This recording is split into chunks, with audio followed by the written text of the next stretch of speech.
भक्तिमय भजन सुनने के लिए सब्सक्राइब करें हमारा YouTube चैनल भक्ति गंगा। नई वीडियोस देखने के लिए बेल आइकन पर क्लिक करें।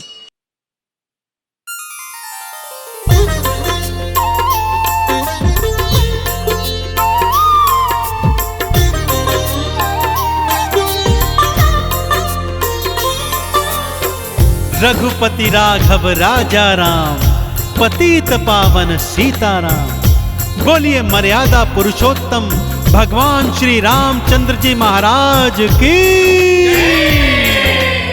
भक्तों, गोस्वामी तुलसीदास जी द्वारा रचित रामचरितमानस भगवान श्री रामचंद्र जी की लीलाओं से परिपूर्ण है। किस तरह श्री हरि विष्णु ने महाराजा दशरथ नंदन राम के रूप में धरती पर अवतार लिया और पापी रावण का अंत कर धरती पर राम राज्य स्थापित किया।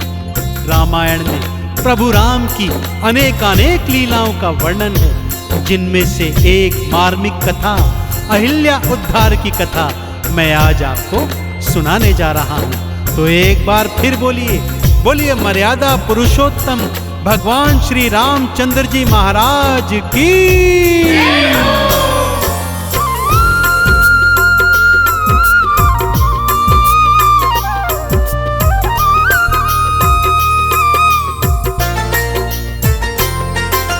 रामचंद्र जी महिमा जिनकी हो,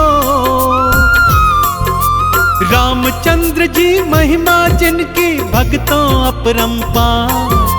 चरण छुआए और अहिल्या कर दीना उद्धार। बोलो रामचंद्र की जय, सियावर रामचंद्र की जय।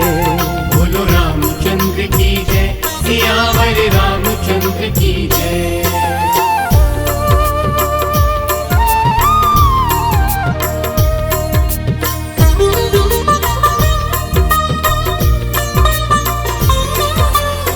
धरती माँ के आह्वान पर श्री हरि विष्णु ने धरती पर महाराजा दशरथ के पुत्र श्री राम के रूप में जन्म लिया। साथ में भाई भरत, लक्ष्मण और शत्रुघ्न ने भी जन्म लिया। बाल लीलाएं करने के पश्चात गुरु वशिष्ठ के आश्रम में जाकर उन्होंने शिक्षा दीक्षा ग्रहण की भक्तों, और अब चारों भाई गुरुकुल से वापस आ गए थे। एक दिवस महाराजा दशरथ के दरबार में मुनि विश्वामित्र आए। महाराजा दशरथ ने उनका स्वागत सत्कार किया, परंतु आज मुनि विश्वामित्र के मुख पर विषाद के बादल देखे तो दशरथ ने उनसे अनेक प्रश्न किए, परंतु मुनिवर थे कि मुख से कुछ बोल ही नहीं रहे थे। और जब मुनिवर ने महाराजा दशरथ से यह शिकायत की तो उसके पश्चात क्या हुआ, आइए सुनते हैं। राजा दशरथ तेरे राज में असुर उत्पात मचाए। हम ऋषियों का यज्ञ है राजन, पूर्ण ना हो पाए। इसी समय श्री रामचंद्र और लक्ष्मण साथ में भेजो। इन असुरों का अंत करेंगे मिलकर के ये दोनों। दशरथ ने गुरुवर की सुन ली हो, दशरथ ने गुरुवर की सुन ली भक्तों कर्ण पुकार। राम लखन को संग में भेजे हृदय धर कर भाव। बोलो रामचंद्र की जय, सियावर रामचंद्र की जय। बोलो रामचंद्र की जय, सियावर रामचंद्र की जय।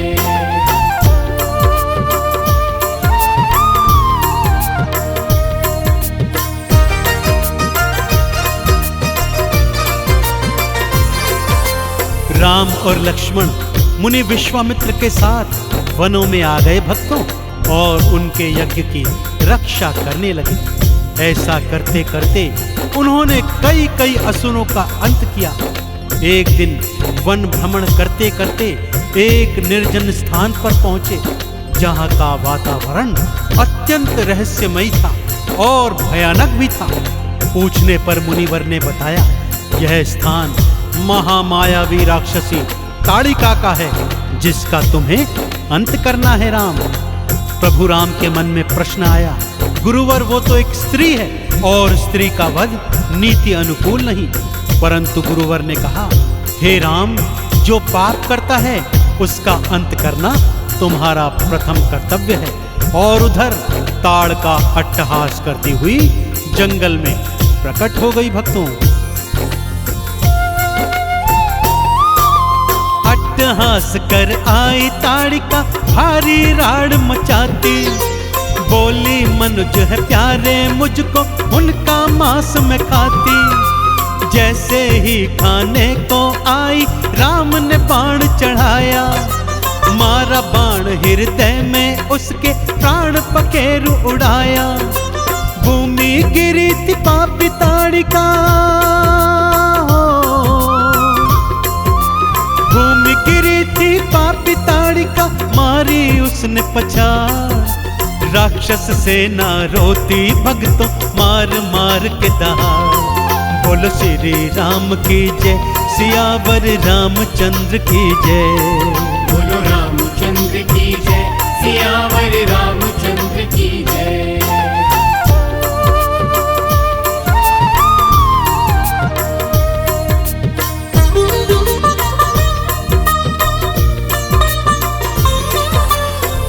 ताड़का और सुबाहु जैसे महाराक्षसों का अंत करने के पश्चात राम और लक्ष्मण मुनि विश्वामित्र के यज्ञ की रक्षा करते रहे। और एक दिन मुनि विश्वामित्र को मिथिला नरेश जनक का संदेश प्राप्त हुआ कि वो अपनी पुत्री सीता का स्वयंवर रचा रहे हैं, जिसमें मुनिवर और उनके शिष्य आमंत्रित हैं। मुनिवर राम और लक्ष्मण को लेकर मिथिला की ओर चल पड़े। मार्ग में एक वीरान आश्रम दिखा। वहां पत्थर की शिला से राम नाम की ध्वनि प्रस्फुटित हो रही थी, जिसका रहस्य मुनिवर ने यूं बतलाया। पत्थर की ये शिला नहीं थी, ये तो कभी थी नारी।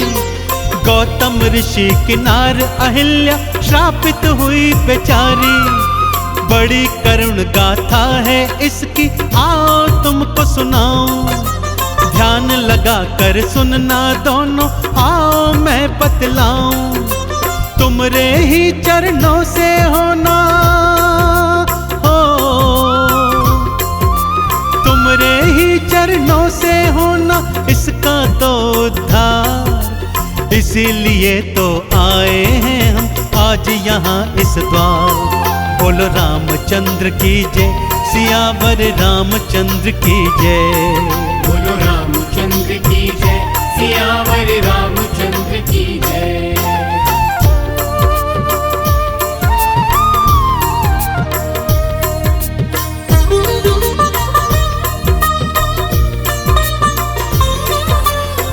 इसकी करुण कथा इस तरह है राम। गौतम ऋषि गृहस्थ होकर भी घनघोर तपस्वी थे और उनकी पत्नी अहिल्या अत्यंत पतिव्रता नारी थी।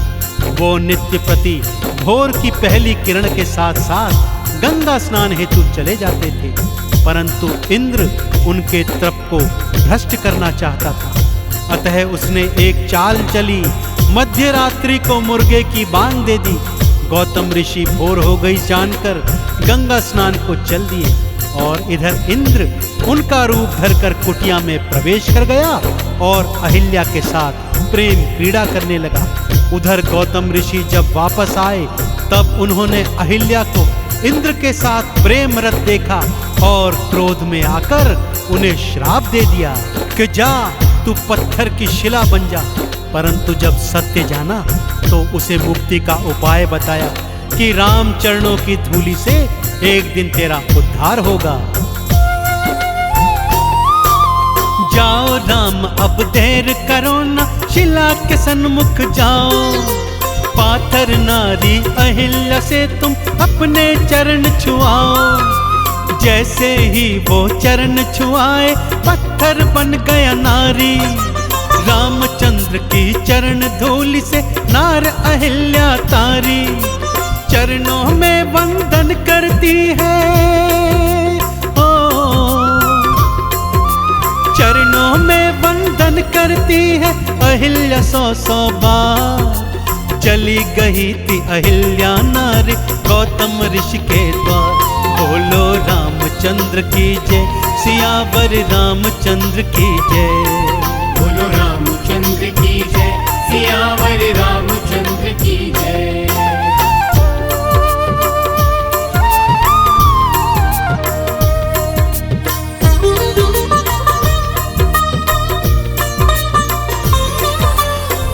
तो देखा आपने भक्तों किस तरह प्रभु श्री राम जी के चरणों की धूलि से एक पत्थर की शिला नारी बन गई और प्रभु राम ने श्रापित अहिल्या का कल्याण किया। तो आप भी यदि प्रभु श्री राम की कृपा को प्राप्त करना चाहते हैं तो तत्काल प्रभाव से प्रभु श्री राम जी के नाम को जपना प्रारंभ कर दीजिए, क्योंकि वेद पुराण भी यही कहते हैं, राम से बड़ा राम का नाम, राम से बड़ा राम का नाम। तो बोलिए भगवान श्री रामचंद्र जी महाराज की। राम नाम को जप के तर गई भक्तों नार अहिल्या, राम नाम गाते हुई पूर्ण शबरी की तपस्या।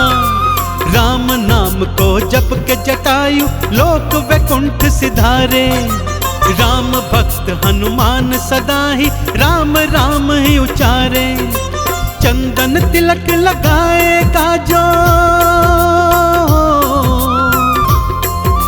चंदन तिलक लगाएगा जो होगा भव से पार। राम नाम हितकारी भक्तों करता है उद्धार।